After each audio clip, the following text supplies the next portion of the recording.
আমি আল্লাহ আপনাকে আজিম দিয়ে সৃষ্টি করেছি। আপনার কিছু হওয়ার কোনো কারণ নেই, ভয় পাওয়ার কোনো কারণ নেই। আপনার সাথে আমি আল্লাহ আছি।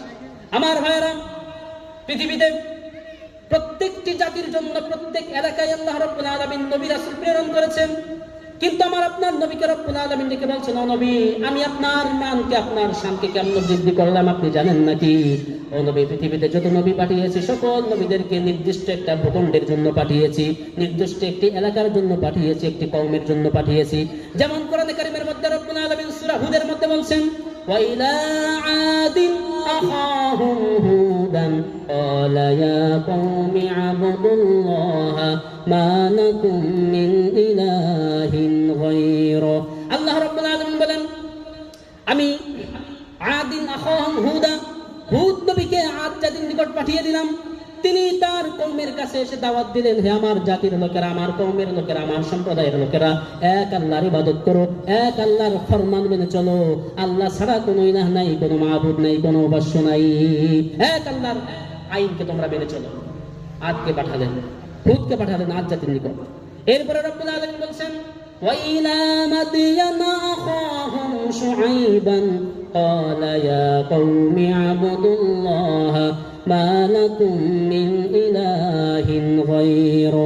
আল্লাহ রাব্বুল আলামিন বলছেন, ওয়া ইলা মাদিয়ান, আমি মাদিয়ানবাসীর নিকট আখাহুম শুআইবা, তাদের ভাই শুআইব নবীকে পাঠিয়ে দিলাম।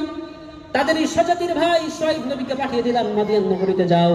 তিনি তার কওমের কাছে এসে বললেন, হে আমার জাতির লোকেরা, তোমাদের জন্য আল্লাহ আমাকে নবী হিসেবে পাঠিয়েছেন, সুতরাং উবুদুল্লাহ, এক আল্লাহর ইবাদত করো, তিনি ছাড়া কোনো ইলাহ নাই, মাবুদ নাই, বিধানদাতা নাই, হুকুমদাতা নাই, আইন প্রণেতা নাই, এক আল্লাহ তোমরা বিশ্বাসী হও। এরপর আল্লাহ পাক বলছেন, নূহ নবীকে পাঠালাম তার কওমের জন্য, গোটা পৃথিবীর জন্য কিন্তু নবীদেরকে পাঠানো হয় নাই। নূহ নবীকে পাঠিয়েছি তার কওমের জন্য।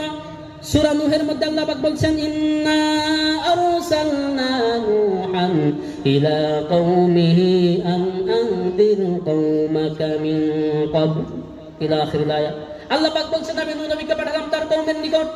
তার কওমের কাছে তিনি আগমন করলেন এবং তিনি বললেন, ক্বালা ইয়া কওমি আবুদুল্লাহ মা লাকুম মিন ইলাহিন গায়রু। তিনি তার কওমেরদেরকে এসে বললেন, আমার কওমের লোকেরা, এক আল্লাহর ইবাদত করো, তিনি ছাড়া কোনো আইনদাতা নাই, বিধানদাতা নাই, কোনো উপাস্য নাই। এভাবে করে আমি প্রত্যেক জামানায় প্রত্যেকটি কওমের জন্য ওয়া লিকুল্লি উম্মাতির রাসূল। ও নবী, শুধু আদম আর ঈসা নয়, মূসা আর ঈসা নয়, ইয়াহইয়া আর ইউনূস আলাইহিস সালাম নয়, সমগ্র জাতির জন্য প্রত্যেকটি